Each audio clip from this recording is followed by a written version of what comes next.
Hello students, आज का topic है हमारा classification of amino acids. Classification of amino acid हमने लास्ट जो हमारा लेक्चर था उसमें स्टार्ट किया था। उसमें मैंने आपको कंप्लीट नहीं करवाया था, उसमें थोड़ा सा हमारा रिमेनिंग रह गया था। ये सेकंड पार्ट है। इस सेकंड पार्ट में हम क्लासिफिकेशन करेंगे अमाइनो एसिड का। किस बेसिस पे करेंगे? On the basis of nature of side chain. Side chain हमारी क्या होती है कि जैसे कि हमारा जो अमाइनो एसिड होता है, अमाइनो एसिड का स्ट्रक्चर हमारा कुछ इस तरह से होता है।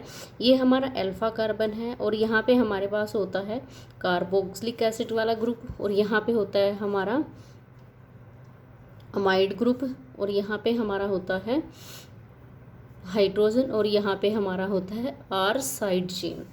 आर साइड चेन इसको हम बोलते हैं। जैसे मैंने आपको बताया था लास्ट लेक्चर में कि जो हमारे अमाइनो एसिड्स होते हैं, नंबर ऑफ़ अमाइनो एसिड 22 है जो अभी एग्जिस्ट कर रहे हैं प्रेजेंटली। अब उसमें जो हमारा साइड चेन होता है, ये तीनों ग्रुप हमारे फिक्स रहते हैं। अमाइड ग्रुप, कार्बोक्सिलिक ग्रुप और हाइड्रोजन, ये तीनों के तीनों हमारे फिक्स रहेंगे। लेकिन चेंज होगा कौन? जो हमारा आर साइड चेन का है, यही चेंज होगा। सब के सब में डिफरेंट डिफरेंट होगा, वो डिपेंड करेगा कि उनके स्ट्रक्चर पे। अब आज हम इस साइड चेन जो है इसके नेचर को स्टडी करेंगे। मैंने आपको कल ट्रिक में बताया था कि जो हमारे आर ग्रुप होता है उसको हम, जैसे हमारी जो प्रॉपर्टीज़ होती है अमाइनो एसिड्स की, किस बेसिस पे क्लासिफिकेशन होता है, उन सब को अच्छे से करवाया हुआ है। उसमें मैंने आपको बताया था कि जो अमाइनो एसिड्स होते हैं वो कुछ पोलर होते हैं, नॉन पोलर होते हैं, अमाइड होता है, ठीक है, और इसमें हमारे होते हैं एरोमेटिक,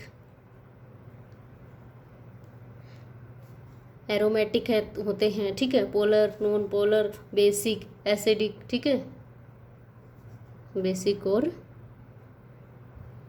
एसिडिक, ठीक है। ये हमारे डिफरेंट डिफरेंट नेचर के अमाइनो एसिड होते हैं। और अगर हम साइड चेन की बात करें तो साइड चेन पे आपको पता है जो भी हमारे केमिकल कंपाउंड्स होते हैं, मॉलिक्यूल्स होते हैं, उनके ऊपर क्या होता है कि पॉजिटिव चार्ज भी होता है और नेगेटिव चार्ज भी होता है। कुछ ऐसे भी होते हैं जिनके पास चार्ज नहीं होता, कुछ ऐसे भी होते हैं जो हाइड्रोफिलिक होते हैं, कुछ हाइड्रोफोबिक होते हैं। तो और उनका हम आगे क्लासिफिकेशन देखते हैं। ये देखिए नेक्स्ट, यहाँ पे मैंने यहाँ पे क्लासिफाई किया हुआ है अमाइनो एसिड्स को।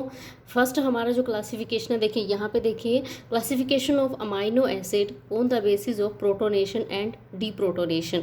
मैंने आपको बताया था कि प्रोटोनेशन वो वाले होते हैं, प्रोटोनेशन का मीनिंग होता है एक तरह से पॉजिटिव चार्ज। जो ग्रुप होता है, जो हमारा ग्रुप होता है अमाइनो एसिड का, कंटेन करेगा पॉजिटिव चार्ज को, तो दैट इज़ प्रोटोनेशन, और उसको हम बोलेंगे प्रोटोनेटेड ग्रुप है। और ऐसे ही अगर नेगेटिव चार्ज होगा उसके पास तो उसको डीप्रोटोनेशन बोलेंगे, और डीप्रोटोनेटेड ग्रुप भी बोल सकते हैं।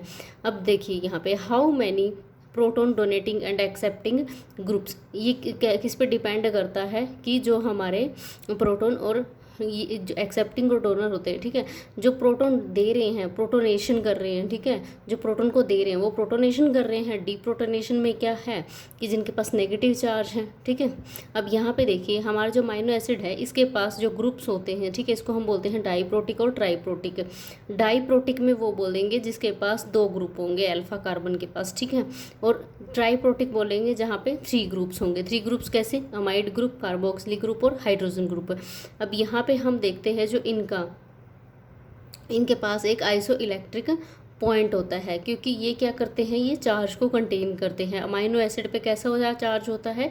नेगेटिव चार्ज होता है, और यहाँ पे कैसा चार्ज होता है? पॉजिटिव चार्ज होता है। अब अमाइनो एसिड की जो स्ट्रेंथ होती है, ठीक है, अब स्ट्रेंथ कैसे हम करेंगे किसी भी एसिड की स्ट्रेंथ? लास्ट में मैंने आपको बताया था pKa था, अब ऐसे ही pK 1 और 2 भी यहाँ पे होगा। pK 1 और 2 क्यों होगा? क्योंकि यहाँ पे देखिए, यहाँ पे जो हमारे पास 2 ग्रुप हैं, 2 ग्रुप में इनका pK अलग होगा, इनका pK अलग होगा। जो कार्बोक्सिलिक एसिड वाला ग्रुप है हमारा, इसको हम बोलते हैं pK 2, ये देखिए pK 2, और इसको बोलते हैं, ठीक है, pK 1। ऐसे ही ये क्या करते हैं, हमारे पास ट्राइप्रोटिक ग्रुप हो गया। ट्राइप्रोटिक ग्रुप में ये देखिए यहाँ पे ऐसे ही सेम आ जाएगा हमारा, ठीक है। अब इसको मैं बोल सकती हूँ कि जो Pi होता है, it is the pH, it is the pH eight which the net charge on the amino acid will be 0।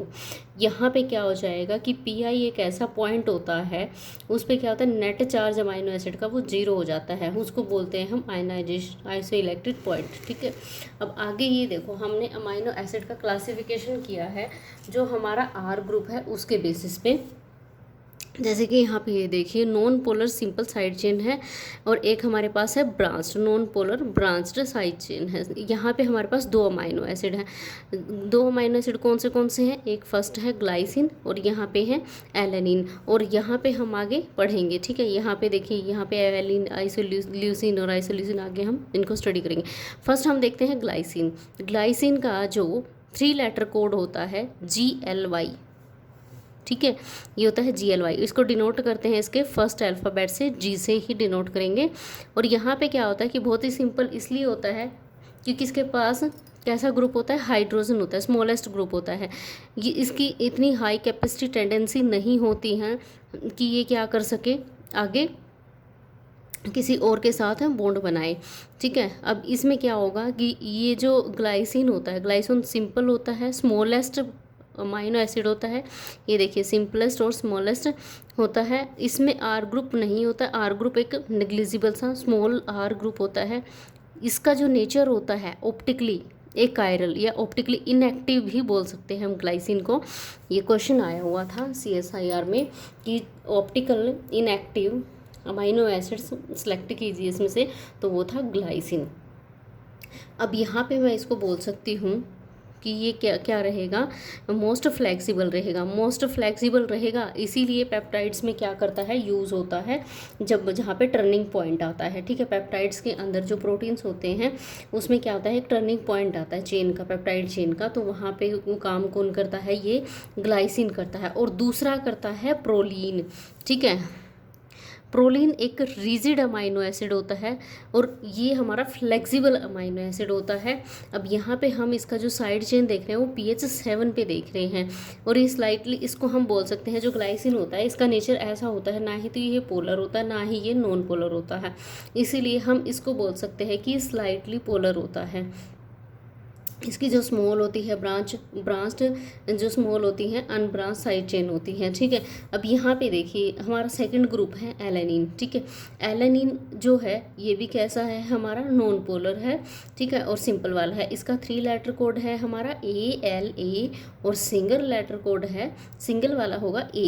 ठीक है, यहाँ पे हमारे पास याद रखना है कि हमें मिथाइल ग्रुप मिलता है। ठीक है, यहाँ पे मिथाइल ग्रुप होता है CH3। बस ये दोनों की दोनों बहुत सिंपल है। कायरल 1 सेंटर होता है, हाइड्रोफोबिक होता है नेचर में। ठीक है, यहाँ पे ये देखिए R ग्रुप इसका मीथेन होता है। ये देखिए आगे देखिए हमारे पास non polar branched side chain आ जाता है जो कि pH 7 पे है। pH 7 पे देखिए पहला तो है वैलिन, दूसरा है ल्यूसिन। देखिए वैलिन में देखिए, वैलिन क्या होता है, यहाँ का जो ग्रुप होता है ना वो V शेप का होता है, जैसे कि मैंने यहाँ पे ड्रॉ किया हुआ है। ये हमारे पास एक कार्बन है और यहाँ पे ये देखिए ये मीथेन, 2 यहाँ पे CH3 ग्रुप हमारे ज्वाइन हो रखे हैं, और इसीलिए हम इसको बोल सकते हैं ये कैसा है, V शेप में ग्रुप है। इसके पास क्या होता है, स्मॉल होता है, ब्रांच्ड होता है साइड चेन इसकी, और कैसा होता है, कायरल का 1 ही सेंटर होता है, इसमें V शेप होता है। ठीक है, और इसका जो ग्रुप होता है ना आइसो प्रोपाइल होता है, और हाइड्रोफोबिक नेचर का होता है इसका साइड चेन।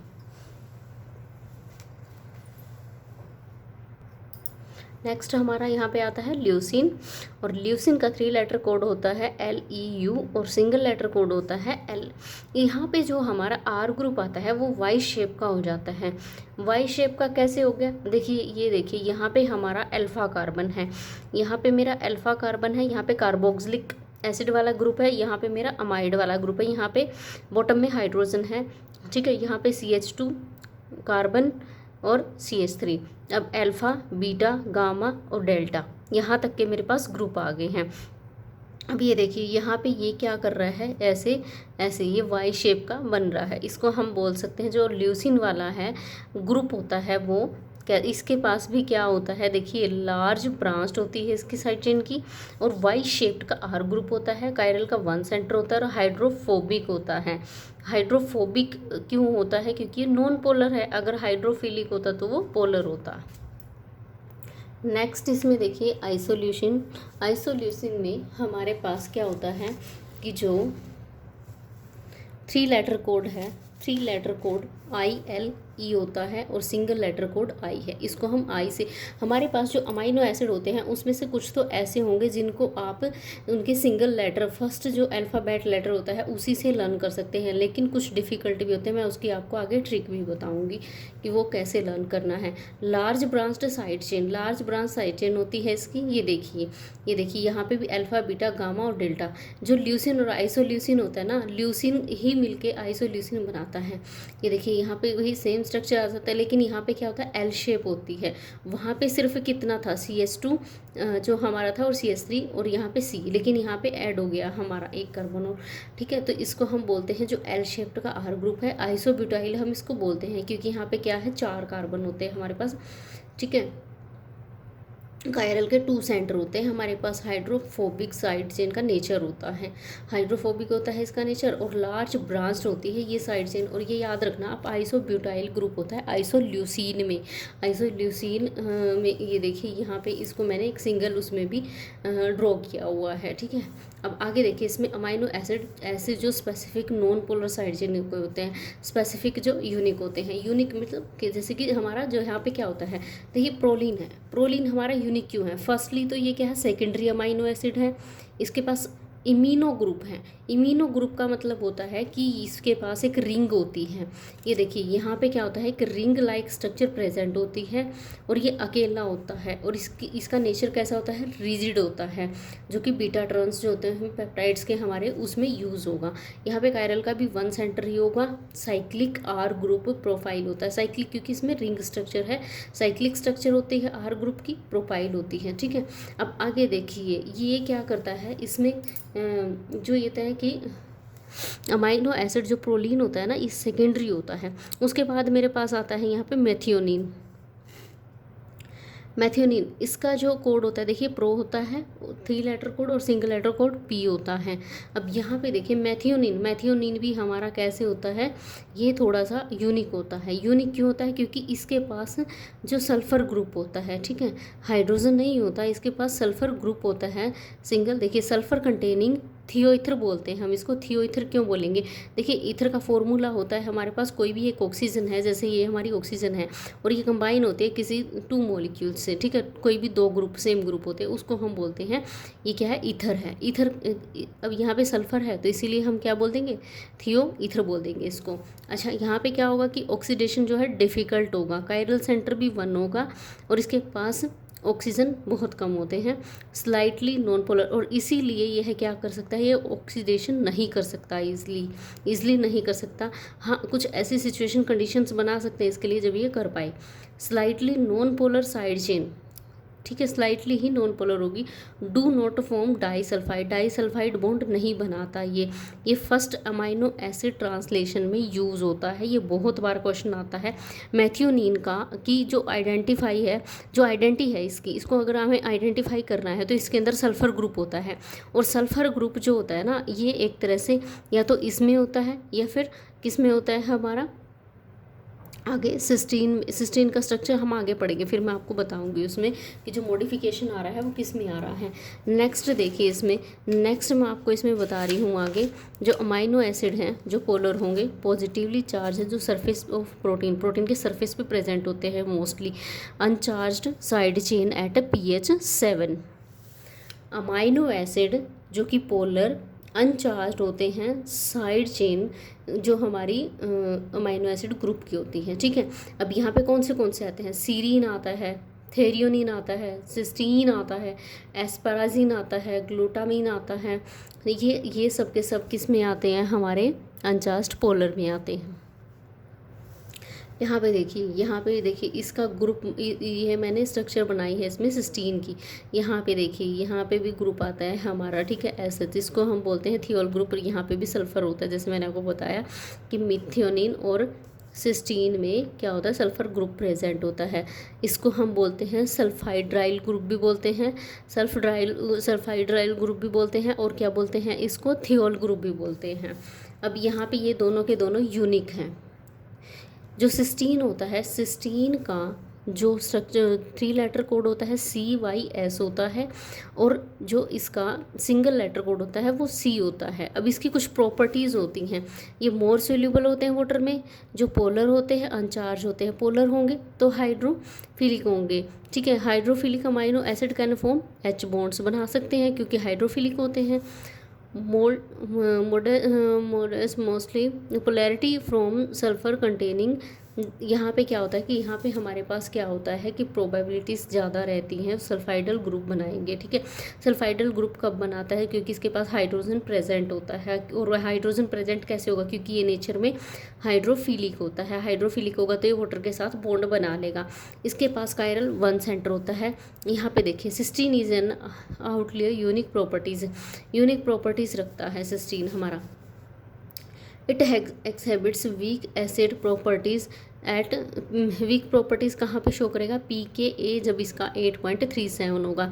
अब मैं आपको बता दूँ pKa की वैल्यू हमारी वो होती है जब ये कोई प्रोटॉन डोनेट करेगा अपना, तो वो जिस pH पे अपना प्रोटॉन डोनेट कर देगा वही इसका pKa वैल्यू आएगा 8.37। यहाँ पे क्या करता है कि वीक एसिड की प्रॉपर्टीज़ को शो करता है। Can form weak hydrogen bond, ये है वीक हाइड्रोजन बॉन्ड भी बना सकता है, ये ऑक्सीडेशन भी कर सकता है और डाइसल्फाइड बॉन्ड भी बना सकता है। ये कहाँ पे प्रेजेंट होता है? प्रोटीन्स के सरफेस पे प्रेजेंट होता है।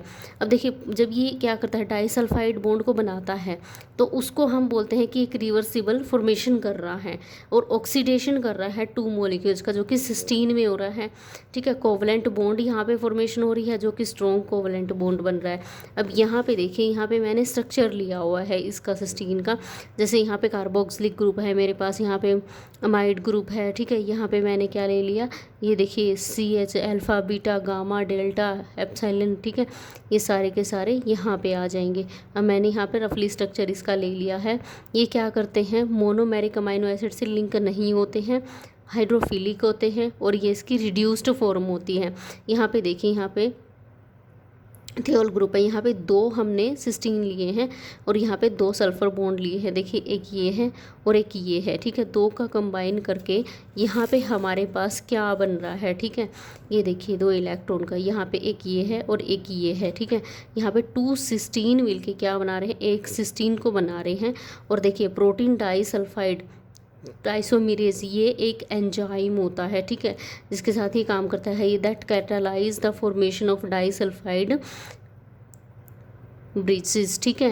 ये क्या करता है? देखिए ये बहुत इंपॉर्टेंट पॉइंट है, बहुत ज़्यादा इंपॉर्टेंट पॉइंट है, ठीक है। प्रोटीन डाइसल्फाइड आइसोमेरेज जो हमारे पास एंजाइम होता है वो कैटालाइज करता है, एक तरह से कैटालाइज या फिर फंक्शन परफॉर्म करता है किसमें? जब डाइसल्फाइड ब्रिज हमारे बनते हैं उसमें।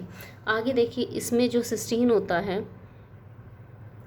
कोवलेंटली लिंक होता है, डाइमेरिक अमाइनो एसिड्स होते हैं, और यहाँ पे क्या होता है? स्ट्रॉन्गेस्ट हाइड्रोफोबिक होता है, ठीक है, जो साइड चेन होती है इसका। और यहाँ पे क्या होता है? ये ऑक्सीडेशन कर सकता है, इसके पास ऑक्सीडेशन फॉर्म भी होती है। ये देखिए मैंने, आप यहाँ पे कंफ्यूज मत हो ना कि यहाँ पे मैंने क्या बनाया हुआ है, 2 स्ट्रक्चर बनाए हुए हैं, ठीक है, सिस्टीन के।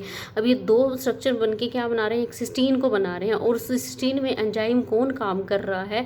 ये देखिए प्रोटीन डाइसल्फाइड आइसोमेरेज काम कर रहा है, कैटालाइज कर रहा है। कैटालाइज का मतलब क्या होता है कि जब कोई भी फॉर्मेशन है उसको घटा भी सकता है, बढ़ा भी सकता है, ठीक है। और ये किस में हेल्प कर रहा है? ये enzyme formation of disulphide bridges formation में, ठीक है। आगे देखिए मेरे पास आता है एक टॉपिक,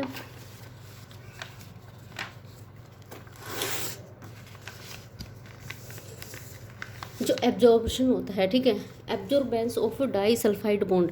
यहाँ पे देखिए जो डाइसल्फाइड बॉन्ड्स हैं उनके पास एक डिस्टिंक्ट क्रोमोफोर्स होते हैं। क्रोमोफोर्स क्या होते हैं? जो एब्जॉर्प्शन करते हैं, ठीक है, with A wavelength of maximal absorption rating. देखिए यहाँ पे एब्जॉर्बेंस रेंजिंग क्या होती है? 250 to 500 नैनोमीटर होती है डाइसल्फाइड की।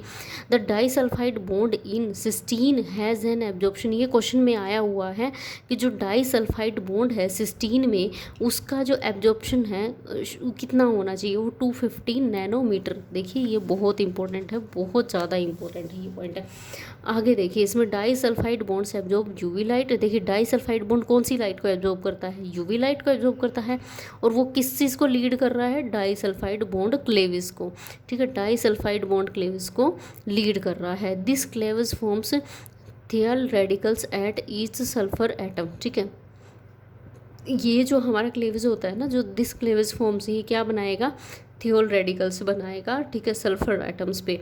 आगे हाउएवर डाइसल्फाइड बॉन्ड एब्जॉर्ब मोर वीकली, जो डाइसल्फाइड बॉन्ड्स होते हैं ना वो एब्जॉर्ब मोर वीकली देन एरोमेटिक रेजिड्यूज, ठीक है। और ये कितने पे करते हैं, 0.02 पे, और 0.02 करते हैं, और किस पे, 250 नैनोमीटर पे। अब आगे देखिए यहाँ पे क्या होता है कि जो हमारा सिस्टीन होता है उसके पास दो फॉर्म्स होती हैं, जो सबसे इंपॉर्टेंट पॉइंट है, एक ऑक्सीडाइज और एक रिड्यूस, ठीक है। यहाँ पे ये क्या करते हैं कि अपना एक इलेक्ट्रॉन निकाल लेते हैं, और जो कोवलेंटली क्या हो जाते हैं, अटैच हो जाते हैं, ठीक है। और यहाँ पे जो हमारा यूज़ होता है सबसे ज़्यादा इम्पोर्टेंट, बीटा मरकैप्टा कैप्टो इथेनॉल यूज़ होता है, ठीक है। नेक्स्ट इसमें हम कर रहे हैं कि जो नेक्स्ट वाला अमाइनो एसिड है वो है हमारा सीरीन। देखिए सीरीन का जब हम स्ट्रक्चर रीड करते हैं, देखिए ये देखिए यहाँ पे हमारे पास हाइड्रोक्साइल ग्रुप होता है जो कि पोलर होता है नेचर में, हाइड्रोक्साइल। ये देखिए सिर्फ यहाँ पे मिथाइलिन और हाइड्रोक्साइल ग्रुप होता है, ये अटैच होते हैं सीरीन में। सीरीन का जो देखिए 3 लेटर कोड होता है वो SER होता है, और सिंगल लेटर कोड S होता है। इसकी प्रॉपर्टीज़ क्या होती हैं, ये हाइड्रोक्साइल ग्रुप को कंटेन करता है। और यहाँ पे ये देखिए कायरल 1 सेंटर होता है, हाइड्रोफिलिक होता है साइड चेन, और ये फॉस्फोराइलेशन करेगा आगे जाके, ठीक है, कर सकता है। नेक्स्ट है यहाँ पे थेरियोनिन। थेरियोनिन में हमारे पास क्या होता है कि यहाँ पे देखिए अल्फ़ा और बीटा 2 कार्बन हो गए। यहाँ पे भी क्या कर रहा है, ये ग्रुप को कंटेन कर रहा है, जो हाइड्रोक्साइल ग्रुप कंटेन करता है। कायरल के 2 सेंटर होंगे, यहाँ पे हमारे 2 सेंटर अल्फ़ा और बीटा, 2 कायरल सेंटर होंगे हमारे यहाँ पे। हाइड्रोफिलिक साइड चेन होगी, और ये भी फॉस्फोराइलेशन कर सकता है, ठीक है। नेक्स्ट यहाँ पे मेरे पास हैं एस्पाराजिन और ग्लूटामीन, ठीक है। ये देखिए एस्पेराजिन में क्या कर रही हूँ मैं, एस्पेराजिन में ये देखिए यहाँ पे स्ट्रक्चर है, यहाँ पे ये स्ट्रक्चर मेरे पास क्या आ रहा है, जो कार्बोक्सिलिक एरोमाइड ग्रुप है, यहाँ पे 2 अटैच हो रहे हैं, एक यहाँ पे है, ठीक है। इसको मैं बोलूँगी कि जो एस्पेराजिन है उसका 3 लेटर कोड ASN होता है, और यहाँ पे जो 1 लेटर कोड है वो N होता है। यहाँ पे देखिए ये बीटा CONH2 होता है, इसका माइड ग्रुप है। इसको हम बोल सकते हैं कि ये ड्राइव होता है एस्पेरेटेड से, ठीक है। और कायरल 1 सेंटर होता है इसमें, ठीक है। हाइड्रोफिलिक साइड चेन होता है, ये भी ग्लाइकोसाइलेशन कर सकता है। नेक्स्ट इसमें देखिए, इसमें होता है हमारे पास जो स्ट्रक्चर होता है ग्लूटामीन का होता है। ग्लूटामीन में ये देखिए यहाँ पे हमारे सेम स्ट्रक्चर आ रहे हैं, ठीक है। बस यहाँ पे हमारा क्या होता है, एक मिथाइलिन ऐड हो जाता है ग्लूटामाइन में। ग्लूटामाइन को हम डिनोट करते हैं Q से। ये देखिए यहाँ पे ये वाला हमारा R ग्रुप आ गया यहाँ तक का, और यहाँ पे मेरे पास क्या है, ये स्ट्रक्चर है, ठीक है। ये 3 ग्रुप जो फिक्स वाले हैं, जो ये देखिए ड्राइव्ड होता है, ये ड्राइव्ड होता है ग्लूसिन से। नेक्स्ट होता है कायरल 1 सेंटर होता है इसका, हाइड्रोफिलिक साइड चेन होती है, और ग्लाइकोसाइलेशन होता है। हाँ जी, इसमें ये देखिए ग्लाइकोसाइलेशन हो रहा है, ठीक है। ग्लाइकोसाइलेशन के लिए जा सकता है। इस पे जो ग्रुप होता है वो गामा अमाइड पे आता है, ठीक है। अब ये ड्राइव्ड कहाँ से हो रहा है, ग्लूटामाइन किससे डिराइव्ड हो रहा है, ग्लूटामिक एसिड से हो रहा है, ठीक है। ग्लूटामिक एसिड से ही डिराइव्ड हो रहा है, तभी ये आगे जाके फॉर्म कर रहा है। नेक्स्ट इसमें देखिए जो हमारा स्ट्रक्चर होता है वो ट्रिप्टोफन का होता है। ट्रिप्टोफन में हमें लर्न करना है कि इसके पास 2 रिंग होती हैं, 2 रिंग होंगी, ये अमाइड ग्रुप से अटैच होंगी। ये देखिए यहाँ पे सिंपल मैंने यहाँ पे क्या बनाया हुआ है, यहाँ पे ये रिंग बनाई हुई है मैंने, ये देखिए साइक्लिक रिंग हो गई, ठीक है। इसको मैं बोलती हूँ इंडोल ग्रुप है, इसको इंडोल ग्रुप। यहाँ पे आप याद कर सकते हैं कि जो 6 मेंबर और 5 मेंबर की 2 रिंग होती हैं। जो ट्रिप्टोफन बहुत हैवी होता है, हैवी वेट होता है, इसीलिए हम इसको डिनोट करते हैं W से, ठीक है। W से हम इसको डिनोट करते हैं, और इसका जो 3 लेटर कोड होता है वो DRP होता है। और ये क्या करता है, देखिए इंडोल ग्रुप होता है, एरोमेटिक अमाइनो एसिड है। एरोमेटिक क्यों होगा, क्योंकि इसकी जो स्ट्रक्चर होगी वो कैसी होगी, रिंग लाइक साइक्लिक स्ट्रक्चर होगी। हाइड्रोफोबिक साइड चेन होगा इसका। मैक्सिमम एब्जॉर्प्शन इसका होता है 6.0, और कितने में होता है, डेल्टा जो इसका वेवलेंथ होता है मैक्सिमम 280 नैनोमीटर, और UV रीजन में होता है इसका। हाँ जी स्टूडेंट्स, नेक्स्ट मेरा इसमें है जो ग्रुप है, जो अमाइनो एसिड आता है फिनाइल, ठीक है। जो फिनाइल एलेनाइन होता है, फिनाइल मतलब कि फिनाइल, एफ की साउंड आई फोनिक आ रहा है, ठीक है, एफ फोनिक आ रहा है, तो यहाँ पे मैं इसको डिनोट कर देती हूँ एफ से, ठीक है। अब ये थोड़े डिफिकल्ट से हैं, ट्रिप्टोफन हो गया, फिनाइल एलेनिन हो गया, क्योंकि यहाँ पे क्या फर्स्ट लेटर से हम इनको डिनोट नहीं कर रहे हैं, सिर्फ आपको माइंड में रखना है। देखो इसमें कोई मतलब ये होता है, मैं आपको इसकी ट्रिक भी बताऊँगी कि इसको कैसे लर्न करना होता है, जो डिफिकल्ट वाला अमाइनो एसिड है। अब यहाँ पे देखिए फिनाइल एलेनाइन है हमारा, एफ से इसको हम डिनोट कर रहे हैं, ठीक है। अब इसका जो स्ट्रक्चर होता है ना, यहाँ पे फिनाइल ग्रुप होता है हमारे पास। फिनाइल ग्रुप कैसे होगा, ये देखिए यहाँ पे, ये हमारा OH है, ये देखिए यहाँ पे हमारी एक बेंजीन रिंग है, इसके साथ OH जब क्या होता है, जॉइन हो जाता है तो उसको हम बोलते हैं फिनाइल, ठीक है। फिनाइल ग्रुप है हमारे पास, इसलिए हम बोल सकते हैं कि ये देखिए मिथाइल बेंजीन कार एरोमेटिक का नेचर होता है, कायरल सेंटर 1 होता है, हाइड्रोफोबिक साइड चेन होती है, मैक्सिमम एब्जॉर्प्शन इसका होता है 0.2 और कितने पे होता है 250 नैनोमीटर पे होता है। देखिए ये ध्यान रखिए आप, ट्रिप्टोफन का 280 पे होता है, और जो फिनाइल एलेनिन होता है ये एलेनिन से ही ड्राइव्ड होता है, ठीक है। फिनाइल प्लस एलेनिन से ही ड्राइव्ड होता है ये वाला ग्रुप है। 250 नैनोमीटर यहाँ पे क्या हो रहा है, एब्जॉर्प्शन हो रहा है, ठीक है। अब नेक्स्ट है यहाँ पे टायरोसिन को मैं जो डिनोट कर रही हूँ 3 लेटर कोड TYR है और सिंगल लेटर कोड Y है। यहाँ पे हमारे पास ये भी एरोमेटिक है क्योंकि इसके पास साइक्लिक रिंग है। यहाँ पे देखिए, यहाँ पे भी हाइड्रोक्साइल ग्रुप है, ये हमारा अमाइड ग्रुप है। बेंजीन प्लस OH, ठीक है। यहाँ पे बेंजीन प्लस OH मिलके क्या बना रहे हैं, ग्रुप बना रहे हैं, R ग्रुप बना रहे हैं टायरोसिन का। अब टायरोसिन को Y से हम डिनोट कर रहे हैं, टायरोसिन, ठीक है। मैंने आपको बताया था कि इसकी एक ट्रिक बताई थी, फट टायर, ठीक है, फट PHATTIRE, ठीक है, फट टायर। अब ये देखिए मैं आपको बता देती हूँ, यहाँ पे बता देती हूँ, जैसे कि फट टायर, फट for phenyl alanine, T for tyrosine, T for tryptophan, ठीक है। इससे हम तीनों को हम याद कर सकते हैं। और ये कैसे हैं, एरोमेटिक हैं, एरोमेटिक नेचर में होते हैं, तो इसीलिए इनके पास साइक्लिक रिंग होती है। देखिए ट्रिप्टोफन है, उसके पास 2 रिंग होंगी, एक 6 मेंबर्ड 5 मेंबर्ड, और जो हमारा फिनाइल एलेनिन है यहाँ पे फिनाइल ग्रुप होगा, मिथाइल प्लस बेंजीन होगा।